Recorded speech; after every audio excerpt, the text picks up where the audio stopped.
So you're telling me you don't think you could go face to face with the IDF if you visited back home?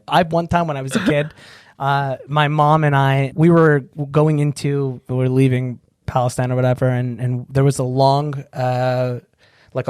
security checkpoint. It was like hours to get into Jordan. To get into Jordan, hours and hours. And dude, those dudes love to fuck around. They love to fucking just let that line. The IDF border guards. Oh, they're there for 8 hours. They don't fuck whether it moves. So they'll fucking sit up there. They'll play their Sudoku, you know. Mm-hmm. And so we told the guy who's driving the taxi, we were like, we're American.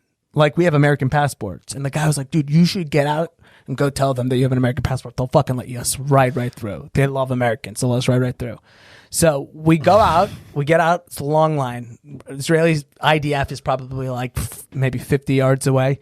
So we're walking towards them, and their Israeli IDF starts like with their guns signaling us to go away. And with the guns? With their guns. And we were like, well, of course they're telling us to come here, obviously. We were like, they're pointing the gun and they're saying, you guys. Nobody's ever had a gun in their hand and said, come closer. They're like, nobody ever has done that. Why don't you go ahead and come over here? Me and my mom and my younger brother were all just so like confidently walking towards Your dad them. has stayed in the car? My dad is. My dad is with his other family. He sent the women and children. And just waited in the car. We call it the reverse Titanic policy. Women and children first. When it comes to danger, dude, they fucking threw us down so quick. They got out of nowhere. Like, I guess I didn't even see it, but some Israelis popped up from behind me, tossed me on the ground, whole family down, guns in our backs, like fucking gnarly, right?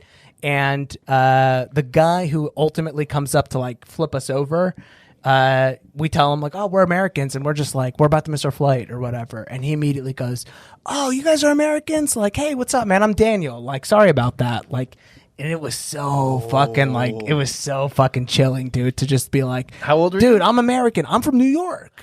That's what he told me. I remember. I'll never forget. He was a New Yorker, like flipping me over and about to kill me and fucking. Could you imagine?